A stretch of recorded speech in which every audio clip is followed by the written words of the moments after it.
ವಿಷಕರಿ, ನಿಮ್ಗೆಲ್ಲ ಅಶೋಕ್ ಲೈಲ್ಯಾಂಡ್ ಬಗ್ಗೆ ಪರಿಚಯವನ್ನ ಹೇಳೋದು ಬೇಕಿಲ್ಲ. ನಾವು ಸಣ್ಣವರಿದ್ದಾಗಿಂದನೂ ಕೂಡ ನಮ್ಗೆ ಕಾಣುವಂತ ಅನೇಕ ವಾಹನಗಳ ಮುಂಭಾಗದಲ್ಲಿ ನಾವು ಈ ಹೆಸರನ್ನ ನೋಡೇ ಇರ್ತೀವಿ. ವಿಶೇಷವಾಗಿ Ashok Leyland bus, Ashok Leyland ಟ್ರಕ್ಗಳನ್ನು ಕೂಡ ನಾವು ಸಾಕಷ್ಟು ನೋಡಿದ್ದೇವೆ. ಟಾಟಾ ಬಸ್ ಮತ್ತು ಟಾಟಾ ಟ್ರಕ್ಗಳಂತೆ ಈ ಅಶೋಕ್ ಲೈಲ್ಯಾಂಡ್ ಕೂಡ ನಮ್ಮ ಜೀವನದಲ್ಲಿ ಹಾಸುಹೊಕ್ಕಾಗಿದೆ. ನಿಮ್ಗೆ ಗೊತ್ತಿರಲಿ ವೀಕ್ಷಕರೇ, ಇವತ್ತು ಭಾರತದ ಹೆದ್ದಾರಿಗಳಲ್ಲಿ ಚಲಿಸುವಂತ ಪ್ರತಿ ಮೂರನೇ ಟ್ರಕ್ ಅಥವಾ ಬಸ್ ಅಶೋಕ್ ಲೈಲ್ಯಾಂಡ್ ನದ್ದೇ ಆಗಿರುತ್ತೆ. ಇದು ಕೇವಲ ಒಂದು ಕಂಪನಿಯಲ್ಲ, ಬದಲಾಗಿ ದೇಶದ ಸಾರಿಗೆ ವ್ಯವಸ್ಥೆಯ ಬೆನ್ನೆಲುಬು. ಅದು ಮುಂಬೈನ ಡಬಲ್ ಡಕ್ಕರ್ ಬಸ್ ಆಗಿರ್ಲಿ, ಅಥವಾ ಭಾರತೀಯ ಸೇನೆಯ ಸ್ಟಾಲಿಯನ್ ಟ್ರಕ್ ಆಗಿರ್ಲಿ, ಅಥವಾ ಶಾಲಾ ಮಕ್ಕಳನ್ನ ಸುರಕ್ಷಿತವಾಗಿ ಮನೆಗೆ ಸಾಗಿಸುವಂತ ಬಸ್ಗಳಾಗಿರ್ಲಿ, ಎಲ್ಲದರಲ್ಲೂ ಕೂಡ ಅಶೋಕ್ ಲೈಲ್ಯಾಂಡ್ ಛಾಪನ್ನ ಮೂಡಿಸಿದೆ. ಅಶೋಕ್ ಲೈಲ್ಯಾಂಡ್ ನಮ್ಮ ಪ್ರತಿಯೊಂದು ಪ್ರಯಾಣದ ಭಾಗ ಆಗಿದೆ. ಆದರೆ ವಿಶ್ವದ ಅತಿ ದೊಡ್ಡ ಬಸ್ ಮತ್ತು ಟ್ರಕ್ ತಯಾರಕರಲ್ಲಿ ತನ್ನ ಸ್ಥಾನವನ್ನ ಗಳಿಸಿರುವಂತ ಈ ಕಂಪನಿ ಆರಂಭ ಅಷ್ಟು ಸುಲಭದಾಗಿರ್ಲಿಲ್ಲ. ಮೊದಲು ಭಾರತದ ಜನ ಇದನ್ನ ತಿರಸ್ಕರಿಸಿದ್ರು. ನಂತರ ಈ ಒಂದು ಕಂಪನಿಯ ಸ್ಥಾಪಕರು ವಿಮಾನ ಅಪಘಾತದಲ್ಲಿ ನಿಧನರಾದರು. ಆದರೂ ಕೂಡ ಈ ಒಂದು ಕಂಪನಿ ನಿರಂತರವಾಗಿ ಹೋರಾಟ ಮಾಡಿ ಅಂದುಕೊಂಡಿದ್ದನ್ನ ಸಾಧಿಸಿತು. ಬನ್ನಿ ವೀಕ್ಷಕರೇ, ಇವತ್ತಿನ ಈ ಒಂದು ವಿಡಿಯೋದಲ್ಲಿ ನಾವು ಅಶೋಕ್ ಲೈಲ್ಯಾಂಡ್ ಕಂಪನಿಯ ಕಥೆಯನ್ನ ವಿವರವಾಗಿ ತಿಳಿತಾ ಹೋಗೋಣ. ಈ ಅಶೋಕ್ ಲೈಲ್ಯಾಂಡ್ ಕತೆ 1948ರಲ್ಲಿ ಶುರುವಾಗುತ್ತೆ. ಭಾರತಕ್ಕೆ ಸ್ವಾತಂತ್ರ್ಯ ಸಿಕ್ಕು ಕೇವಲ 1 ವರ್ಷ ಆಗಿತ್ತು. ಈ ಒಂದು ಸಮಯದಲ್ಲಿ ನೆಹರು ದೇಶದ ಉದ್ಯಮಿಗಳಿಗೆ ಭಾರತದಲ್ಲಿಯೇ ಉತ್ಪನ್ನವನ್ನು ತಯಾರು ಮಾಡೋದಕ್ಕೆ ಸ್ಫೂರ್ತಿಯನ್ನ ಕೊಡ್ತಿದ್ರು. ವಿಭಜನೆ ನಂತರ ಎಲ್ಲವನ್ನೂ ಕೂಡ ತೊರೆದು ರಾವಲ್ಪಿಂಡಿಯಿಂದ ಚಂಡೀಗಢಕ್ಕೆ ಬಂದಿದಂತ ರಘುನಂದನ್ ಸರನ್ ಎಂಬ ಸ್ವಾತಂತ್ರ್ಯ ಹೋರಾಟಗಾರರ ಮೇಲೆ ನೆಹರೂರವರ ಮಾತುಗಳು ಪ್ರಭಾವವನ್ನ ಬೀರಿದ್ವು.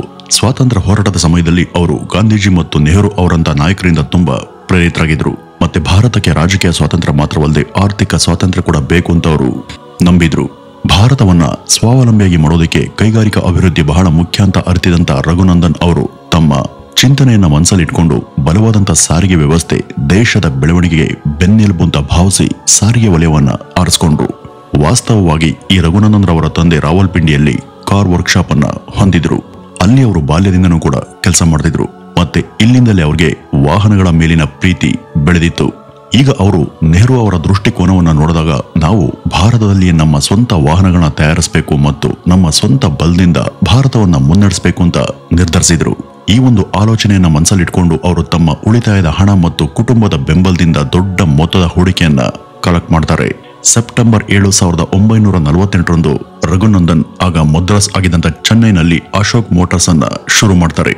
ಅವರ ಕಂಪನಿಯ ಈ ಹೆಸರಾದಂತ ಈ ಅಶೋಕ್ ಯಾರು ಅಂದ್ರೆ ಅದು ರಘುನಂದನ್ ಸರನ್ ರವರ ಏಕೈಕ ಪುತ್ರ ಅಶೋಕ್ ರವರ ಹೆಸರಾಗಿತ್ತು. ಈ ರಘುನಂದನ್ ಚಂಡೀಗಢದಲ್ಲಿ ವಾಸ ಇದ್ರೂ ಕೂಡ ಚೆನ್ನೈಗೆ ಹೋಗಿ ಕಂಪನಿಯನ್ನ ಶುರು ಮಾಡೋದಕ್ಕೆ ಅದರ ಹಿಂದೆ ಪ್ರಮುಖ ಕಾರಣಗಳಿದ್ದು. ಆ ಒಂದು ಸಮಯದಲ್ಲಿ ಈ ಚಂಡೀಗಢ ಆಗ ಉದ್ಯಮಕ್ಕೆ ಅಗತ್ಯವಾದಂತ ಮೂಲಸೌಕರ್ಯ ಮತ್ತು ಸಂಪನ್ಮೂಲಗಳನ್ನ ಹೊಂದಿರಲಿಲ್ಲ. ಆದರೆ ಚೆನ್ನೈ ಕೈಗಾರಿಕಾ ಕೇಂದ್ರ ಆಗಿತ್ತು. ಅಲ್ಲಿ ಅನೇಕ ವಿದೇಶಿ ಕಂಪನಿಗಳು ತಮ್ಮ ಉತ್ಪಾದನಾ ಕೇಂದ್ರಗಳನ್ನ ಸ್ಥಾಪಿಸ್ತಾ ಇದ್ವು. ಅದಕ್ಕಾಗಿನೇ ಈ ಅಶೋಕ್ ಮೋಟಾರ್ಸ್ ಕಂಪನಿ ತನ್ನ ಪ್ರಧಾನ ಕಚೇರಿಯನ್ನ ಚೆನ್ನೈನ ರಾರಾಜಿ ಸಾಲೆ ಪ್ರದೇಶದಲ್ಲಿ ಓಪನ್ ಮಾಡಿತ್ತು. ಅದು ಇವತ್ತಿಗೂ ಅಲ್ಲೇ ಇದೆ. ಆರಂಭದಲ್ಲಿ ಅಶೋಕ್ ಮೋಟಾರ್ಸ್ ಇಂಗ್ಲೆಂಡ್ನಿಂದ ಬಿಡಿ ಭಾಗಗಳನ್ನ ಆಮದು ಮಾಡಿಕೊಂಡು ಭಾರತದಲ್ಲಿ ಜೋಡಿಸಿ ಆಸ್ಟಿನ್ A40 ಕಾರುಗಳನ್ನ ಮಾರಾಟ ಮಾಡೋದಕ್ಕೆ ಶುರು ಮಾಡಿತ್ತು. ಆದ್ರೂ ಸ್ವಾತಂತ್ರ್ಯದ ನಂತರ ಭಾರತ ಆರ್ಥಿಕವಾಗಿ ತುಂಬಾ ದುರ್ಬಲವಾಗಿತ್ತು. ಅಶೋಕ್ ಮೋಟಾರ್ಸ್ ಕಚ್ಚಾ ವಸ್ತುಗಳು ಮತ್ತು ಎಕ್ಸ್ಪೋರ್ಟ್ ಕಾರ್ಮಿಕರನ್ನ ವ್ಯವಸ್ಥೆ ಮಾಡುವಲ್ಲಿ ಬಹಳಷ್ಟು ಸಮಸ್ಯೆಗಳನ್ನ ಎದುರಿಸಬೇಕಾಯಿತು.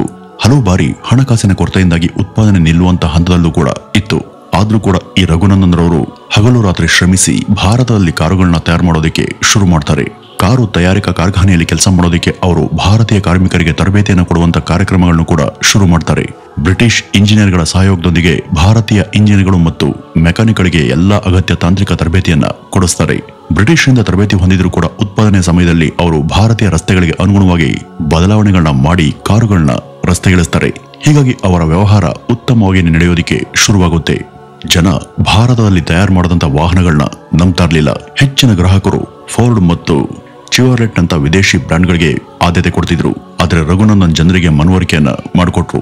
ಭಾರತೀಯ ವಾಹನಗಳು ಇಲ್ಲಿನ ರಸ್ತೆ ಮತ್ತು ಪರಿಸ್ಥಿತಿಗಳಿಗೆ ಅನುಗುಣವಾಗಿ ರೆಡಿಯಾಗ್ತಿರೋದ್ರಿಂದ ಅವು ವಿಶ್ವಾಸಾರ್ಹ ಮತ್ತು ಬಾಳಿಕೆ ಬರುವಂತವು ಅಂತ ಜನರಲ್ಲಿ ಅರಿವನ್ನ ಮೂಡಿಸಿದ್ರು. ಈ ಒಂದು ಪರಿಣಾಮ ಅವ್ರಿಗೆ ನಿಧಾನಕ್ಕೆ ಯಶಸ್ಸು ಸಿಕ್ತು. ಈ ನಡುವೆ ರಘುನಂದನ್ ಭಾರತ ವೇಗವಾಗಿ ಅಭಿವೃದ್ಧಿ ಹೊಂದಿರುವಂತಹ ಆರ್ಥಿಕತೆಗೆ ಪ್ರಯಾಣಿಕ ಕಾರುಗಳಿಗಿಂತನೂ ಕೂಡ ವಾಣಿಜ್ಯ ವಾಹನಗಳಿಗೆ ಹೆಚ್ಚು ಅಗತ್ಯ ಇದೆ ಅಂತ ಕಂಡುಕೊಂಡ್ರು. ಆದ್ರೆ ಕಮರ್ಷಿಯಲ್ ವೆಹಿಕಲ್ಗಳನ್ನ ತಯಾರು ಮಾಡೋದಕ್ಕೆ ಅವರ ಹತ್ರ ಅಗತ್ಯವಾದಂತ ತಂತ್ರಜ್ಞಾನ ಇರಲಿಲ್ಲ. ಆದ್ರಿಂದ ಆ ಒಂದು ವಲಯದಲ್ಲಿ ಈಗಾಗಲೇ ಕಾರ್ಯವನ್ನು ನಿರ್ವಹಿಸುತ್ತಿರುವಂತಹ ಕಂಪನಿಯೊಂದಿಗೆ ಪಾಲ್ದಾರಿಕೆಯನ್ನ ಮಾಡಿಕೊಳ್ಳುವಂತ ಮೂಲಕ ಯಾಕೆ ಮುಂದುವರಿಬಾರದು ಅಂತ ಅವರು ಯೋಚಿಸಿದ್ರು. ಈ ರೀತಿಯಾಗಿ ಇಂಗ್ಲೆಂಡ್ನ ಆಗಿನ ಭಾರಿ ವಾಹನ ತಯಾರಕರಲ್ಲಿ ಒಂದಾದಂತ ಲೈಲ್ಯಾಂಡ್ ಮೋಟಾರ್ಸ್ನೊಂದಿಗೆ ಮಾತಾಡಿದ್ರು. ಆದ್ರೆ ಪಾಲುದಾರಿಕೆ ಮಾತ್ರ ಸಮಸ್ಯೆಯನ್ನ ಪರಿಹರಿಸೋದಿಲ್ಲ. ಏಕೆಂದ್ರೆ ದೊಡ್ಡದನ್ನ ಮಾಡೋದಕ್ಕೆ ದೊಡ್ಡ ಪ್ರಮಾಣದ ಹಣದ ಅಗತ್ಯ ಕೂಡ ಇರುತ್ತೆ. ಆಗ ರಘುನಂದನ್ ಅವರ ಸಲಹೆ ಮೇರೆಗೆ ಮದ್ರಾಸ್ ರಾಜ್ಯ ಸರ್ಕಾರ ಕೆಲವು ಹೂಡಿಕೆದಾರರೊಂದಿಗೆ ಕಂಪನಿಯಲ್ಲಿ ಸಾಕಷ್ಟು ಹೂಡಿಕೆಯನ್ನ ಮಾಡಿತ್ತು. ಅದರ ವೀಕ್ಷಕರೇ, ರಘುನಂದನ್ ಸರನ್ ಅವರು ಲೈಲ್ಯಾಂಡ್ ಮೋಟಾರ್ಸ್ ಜೊತೆಗಿನ ಒಪ್ಪಂದವನ್ನ ಅಂತಿಮಗೊಳಿಸುವಂತ ಮೊದಲೇ ಒಂದು ದುರಂತ ಸಂಭವಿಸಿ ಇಡೀ ಕಂಪನಿಯ ಅಸ್ತಿತ್ವವನ್ನೇ ಅಪಾಯಕ್ಕೆ ಸಿಲುಕಿಸಿತ್ತು. 1953ರಲ್ಲಿ ರಘುನಂದನ್ ಸರನ್ ಅವರು ದೆಹಲಿಯಿಂದ ಮುಂಬೈಗೆ ಖಾಸಗಿ ವಿಮಾನದಲ್ಲಿ ಹೋಗ್ತಿದ್ದಾಗ ಇದ್ದಕ್ಕಿದ್ದಂತೆ ಯಾಂತ್ರಿಕ ವೈಫಲ್ಯದಿಂದ ವಿಮಾನ ಅಪಘಾತಕ್ಕೆ ಈಡಾಗಿತ್ತು. ಆಗ ಅದರಲ್ಲಿ ಪ್ರಯಾಣ ಮಾಡ್ತಿದ್ದಂತ ರಘುನಂದನ್ ಸರನ್ ಸೇರಿದಂತೆ ಎಲ್ಲಾ ಪ್ರಯಾಣಿಕರು ಕೂಡ ಸ್ಥಳದಲ್ಲಿ ಸಾವನ್ನಪ್ಪಿದ್ರು. ಈಗ ಹೂಡಿಕೆದಾರರ ಮುಂದೆ ಇದ್ದಂತ ದೊಡ್ಡ ಪ್ರಶ್ನೆ ಅಂದ್ರೆ ಈ ಅಶೋಕ್ ಮೋಟಾರ್ಸ್ ಅನ್ನ ಯಾರು ನೋಡ್ಕೊಳ್ತಾರೆ ಅಂತ. ಈ ರಘುರವ್ರ ಮಗ ಅಶೋಕ್ ಆ ಒಂದು ಸಮಯದಲ್ಲಿ ತುಂಬಾ ಚಿಕ್ಕವರಲ್ಲದೆ ಅವ್ರಿಗೆ ಯಾವುದೇ ಉದ್ಯಮ ಸಂಬಂಧಿತ ಅನುಭವ ಇರಲಿಲ್ಲ.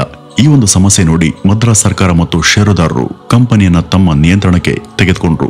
ಮತ್ತೆ ಈ ರಘುರವರ ಕನಸನ್ನ ನನ್ಸ್ ಮಾಡೋದಕ್ಕೆ 1954ರಲ್ಲಿ ಲೈಲ್ಯಾಂಡ್ ಮೋಟಾರ್ಸ್ನೊಂದಿಗೆ ಅಧಿಕೃತವಾಗಿ ಪಾಲುದಾರಿಕೆಯನ್ನ ಮಾಡಿಕೊಂಡ್ರು.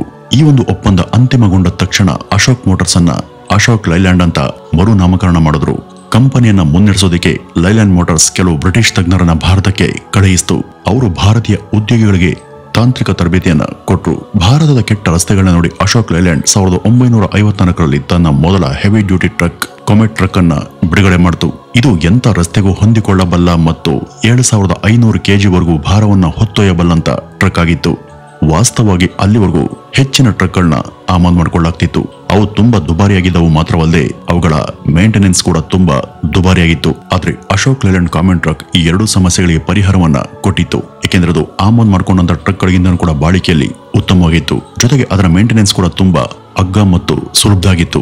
ಇದೇ ಕಾರಣಕ್ಕೆ ಕಾಮೆಟ್ ಭಾರತೀಯ ಮಾರುಕಟ್ಟೆಯಲ್ಲಿ ಗೇಮ್ ಚೇಂಜರ್ ಟ್ರಕ್ ಅಂತ ಸಾಬೀತಾಯಿತು. ಇನ್ನೂ ಒಂದು ಅದ್ಭುತ ವಿಷಯ ಅಂದ್ರೆ ಇದರ ಜನಪ್ರಿಯತೆ ಕೇವಲ ಉದ್ಯಮಿಗಳು ಮತ್ತು ಸಾಗಾಣಿಕೆದಾರರಿಗೆ ಮಾತ್ರ ಸೀಮಿತವಾಗಿರಲಿಲ್ಲ. ಭಾರತೀಯ ಸೇನೆ ಕೂಡ ಈ ಒಂದು ವಾಹನದ ಮೇಲೆ ನಂಬಿಕೆಯನ್ನ ಇಟ್ಕೊಳ್ತು. ತನ್ನ ಅತ್ಯುತ್ತಮ ಸ್ಟ್ರೆಂತ್ ಮತ್ತು ವಿಶ್ವಾಸಾರ್ಹತೆಯಿಂದ ಸೈನ್ಯದ ಅನೇಕ ಕಾರ್ಯಾಚರಣೆಗಳನ್ನು ಕೂಡ ಈ ಒಂದು ಟ್ರಕ್ ಯಶಸ್ವಿಯಾಗಿ ಪೂರ್ಣಗೊಳಿಸುವಂತ ಮೂಲಕ ಎಲ್ಲರ ಹೃದಯವನ್ನ ಗೆಲ್ತು. ಇದೇ ಕಾರಣದಿಂದ 1955ರ ಅಂತ್ಯದ ವೇಳೆಗೆ ಕೇವಲ 252 ಜನ ಕೆಲಸಗಾರನ ಇಟ್ಕೊಂಡು ಅಶೋಕ್ ಲೈಲ್ಯಾಂಡ್ 1000 ಯೂನಿಟ್ಗಳನ್ನ ತಯಾರು ಮಾಡಿ ಮಾರಾಟ ಮಾಡಿತು. ಈ ಒಂದು ಸಮಯದಲ್ಲಿ ಈ ಒಂದು ಸಾಧನೆ ಬಹಳ ದೊಡ್ಡದಾಗಿತ್ತು. ಈ ಒಂದು ಯಶಸ್ಸನ್ನು ನೋಡದಂತ ಕಂಪನಿ ವಾಣಿಜ್ಯ ಮಾರುಕಟ್ಟೆಯಲ್ಲಿ ತಮ್ಮ ಭವಿಷ್ಯ ಉಜ್ವಲವಾಗಿದೆ ಅಂತ ಅರ್ಥ ಮಾಡಿಕೊಳ್ತು. ಅದಕ್ಕಾಗಿನೇ ಅವರು 1963ರಲ್ಲಿ ಈ ಕಾಮೆಟ್ ಟ್ರಕ್ಗಳ ಚಾರ್ಸಿಗಳ ಮೇಲೆ ಪ್ಯಾಸೆಂಜರ್ ವೆಹಿಕಲ್ ಬಾಡಿಗಳನ್ನು ಕೂಡ ಅಳವಡಿಸುವ ಮೂಲಕ ಕಾಮೆಟ್ ಬಸ್ಗಳನ್ನು ಕೂಡ ಶುರು ಮಾಡಿದ್ರು.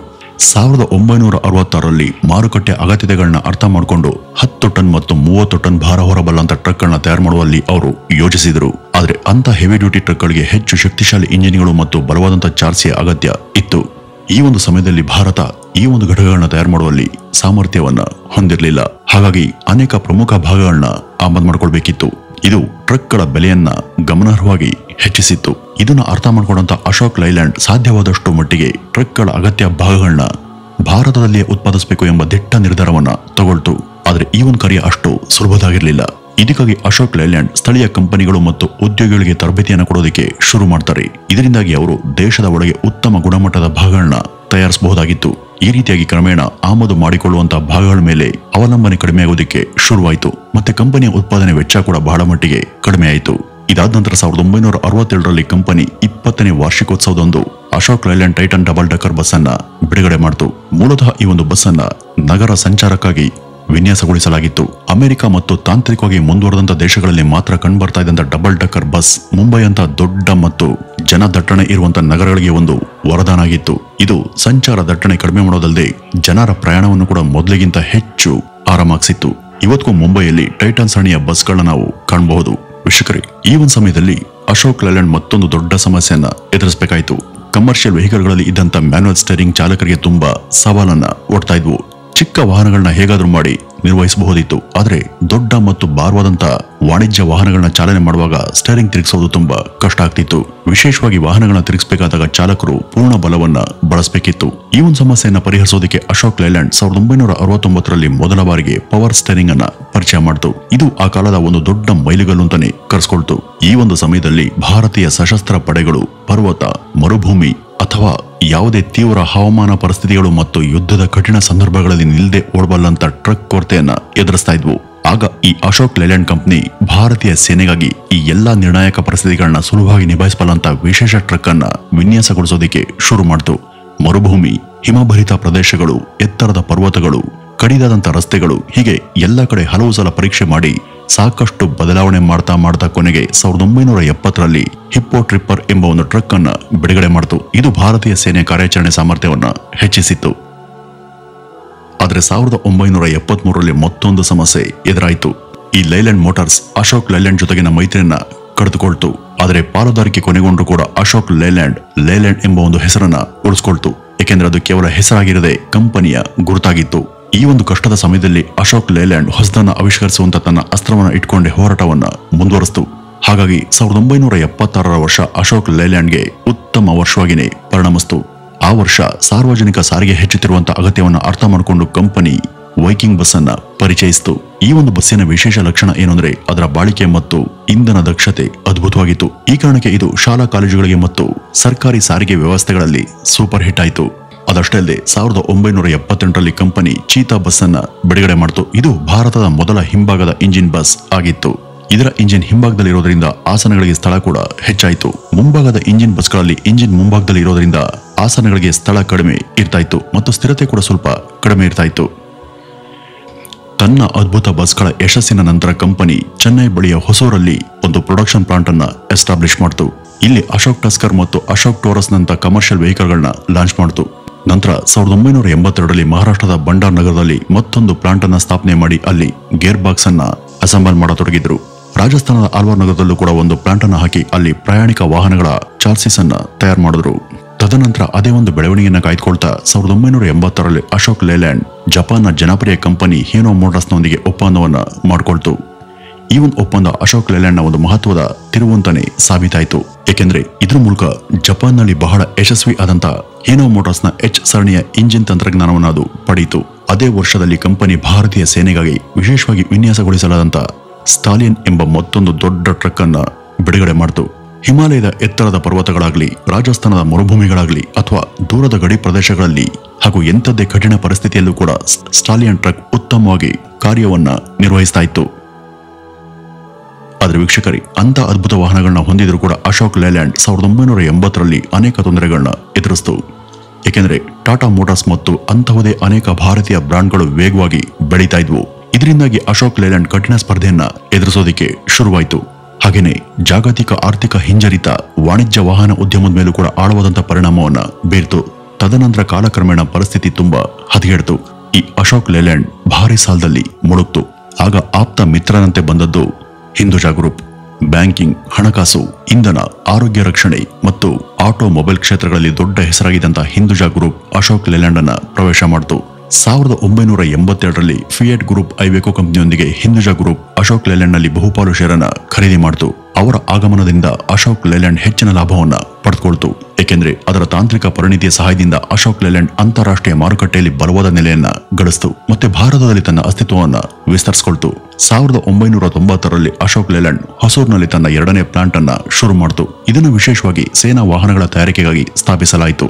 ಇಲ್ಲಿ ತಯಾರಾದಂತಹ ಸ್ಟಾಲಿಯನ್ ಟ್ರಕ್ಗಳು 1999ರ ಕಾರ್ಗಿಲ್ ಯುದ್ಧದ ಸಮಯದಲ್ಲಿ ಸೈನಿಕರನ್ನ ಸುರಕ್ಷಿತವಾಗಿ ಮುಂಚೂಣಿಗೆ ಸಾಗಿಸುವುದಲ್ಲದೆ ಕಾರ್ಗಿಲ್ನಂತ ಕಷ್ಟಕರವಾದಂತಹ ಪರ್ವತ ಪ್ರದೇಶಗಳಲ್ಲಿ ಸಮಯಕ್ಕೆ ಸರಿಯಾಗಿ ಮದ್ದು ಗುಂಡುಗಳು, ಆಹಾರ ಪದಾರ್ಥಗಳು ಮತ್ತು ಅಗತ್ಯ ಸಾಮಗ್ರಿಗಳನ್ನ ತಲುಪಿಸುವಲ್ಲಿ ಕೆಲಸ ಮಾಡಿದ್ವು. ಇದಾದ ನಂತರ 2002ರಲ್ಲಿ ಅಶೋಕ್ ಲೈಲ್ಯಾಂಡ್ ಭಾರತದ ಮೊದಲ ಹೈಬ್ರಿಡ್ ಎಲೆಕ್ಟ್ರಿಕಲ್ ಬಸ್ ಅನ್ನ ಬಿಡುಗಡೆ ಮಾಡಿತು. ಇದು ಪರಿಸರವನ್ನು ಉಳಿಸುವಂತ ಒಂದು ಪ್ರಮುಖ ಹೆಜ್ಜೆಯಾಗಿತ್ತು. 2007ರಲ್ಲಿ ಹಿಂದುಜಾ ಗ್ರೂಪ್ ಅಶೋಕ್ ಲೈಲ್ಯಾಂಡ್ ನಲ್ಲಿ ಐವೆಕೋದ ಪಾಲನ್ನು ಕೂಡ ಸ್ವಾಧೀನಪಡಿಸಿಕೊಳ್ತು. ಈ ಮೂಲಕ 51% ಪಾಲನ್ನು ಹೊಂದಿರುವಂತಹ ಹಿಂದುಜಾ ಗ್ರೂಪ್ ಅಶೋಕ್ ಲೈಲ್ಯಾಂಡ್ ನ ಮಾಲೀಕತ್ವವನ್ನ ವಹಿಸಿಕೊಳ್ತು. ಆದರೆ ವೀಕ್ಷಕರೇ, ತನ್ನ ಪ್ರಯಾಣದಲ್ಲಿ ಮುಂದುವರಿಯುವಾಗ ಅಶೋಕ್ ಲೈಲ್ಯಾಂಡ್ ಒಂದು ಸ್ಥಳದಲ್ಲಿ ತೀರಾ ಹಿಂದುಳಿತು. ಅದು ಇವಿ ಕ್ರಾಂತಿ.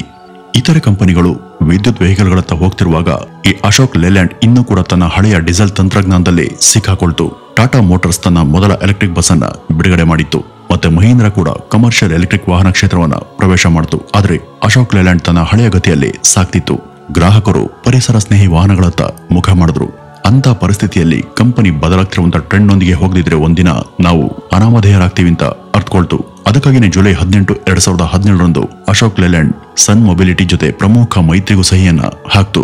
ಇದರಿಂದಾಗಿ ವಿದ್ಯುತ್ ವಾಹನಗಳ ಅಭಿವೃದ್ಧಿಯನ್ನ ವೇಗವಾಗಿ ಮುಂದಕ್ಕೆ ಕೊಂಡೊಯ್ಯಬಹುದು ಎಂಬುದು ಅವರ ಲೆಕ್ಕಾಚಾರವಾಗಿದೆ. ಈಗಿನ ಬಗ್ಗೆ ಅಂದ್ರೆ ವರ್ತಮಾನದ ಬಗ್ಗೆ ಮಾತನಾಡುವುದಾದರೆ ಅಶೋಕ್ ಲೇಲ್ಯಾಂಡ್ ವಿಶ್ವದ 3ನೇ ಅತಿದೊಡ್ಡ ಬಸ್ ಉತ್ಪಾದನಾ ಕಂಪನಿಯಾಗಿದೆ. ಕಮರ್ಷಿಯಲ್ ವಾಹನಗಳ ವಿಷಯದಲ್ಲೂ ಕೂಡ ಇದು ಭಾರತದ 2ನೇ ಅತಿದೊಡ್ಡ ಕಂಪನಿ. ಇವತ್ತು ಅಶೋಕ್ ಲೇಲ್ಯಾಂಡ್ ಭಾರತದಲ್ಲಿ ಮಾತ್ರವಲ್ಲದೆ ಅಂತಾರಾಷ್ಟ್ರೀಯ ಮಟ್ಟದಲ್ಲೂ ಕೂಡ ಪ್ರಮುಖ ಕಂಪನಿಯಿಂದ ಮಾರ್ಪಟ್ಟಿದೆ. ತನ್ನ ಪ್ರಯಾಣದಲ್ಲಿ ಈ ಕಂಪನಿ ಯಾವಾಗಲೂ ಕೂಡ ಗ್ರಾಹಕರ ಅಗತ್ಯಗಳನ್ನ ಅರ್ಥ ಮಾಡಿಕೊಂಡು ಮುಂದುವರಿತಾ ಇದೆ. ಗ್ರಾಹಕರ ನಿರೀಕ್ಷೆಗಳನ್ನ ಪೂರೈಸೋದಕ್ಕೆ ತಂತ್ರಜ್ಞಾನ ಮತ್ತು ಕಾರ್ಯತಂತ್ರವನ್ನ ನಿರಂತರವಾಗಿ ಸುಧಾರಿಸಿಕೊಂಡಿದೆ. ಇದೇ ಕಾರಣಕ್ಕೆ ಇವತ್ತು ಅಶೋಕ್ ಲೇಲ್ಯಾಂಡ್ ವಿಶ್ವದ ಅತಿ ದೊಡ್ಡ ಮತ್ತು ಅತ್ಯಂತ ವಿಶ್ವಾಸಾರ್ಹ ವಾಹನ ತಯಾರಕರ ಸಾಲಲ್ಲಿ ನಿಂತಿದೆ. ವೀಕ್ಷಕರೇ, ಇದಿಷ್ಟು ಅಶೋಕ್ ಲೇಲ್ಯಾಂಡ್ ಕಂಪನಿ ಬಗ್ಗೆ ಇರುವಂತಹ ಒಂದಷ್ಟು ಮಾಹಿತಿ. ಇನ್ನು ಈ ಒಂದು ಕಂಪನಿ ಬಗ್ಗೆ ನಿಮ್ಮ ಅಭಿಪ್ರಾಯವನ್ನ ಕಮೆಂಟ್ ನ ಮೂಲಕ ತಿಳಿಸಿ ಅಂತ ಹೇಳ್ತಾ ಈ ಒಂದು ವಿಡಿಯೋವನ್ನ ಇಲ್ಲಿಗೆ ಮುಗಿಸೋಣ.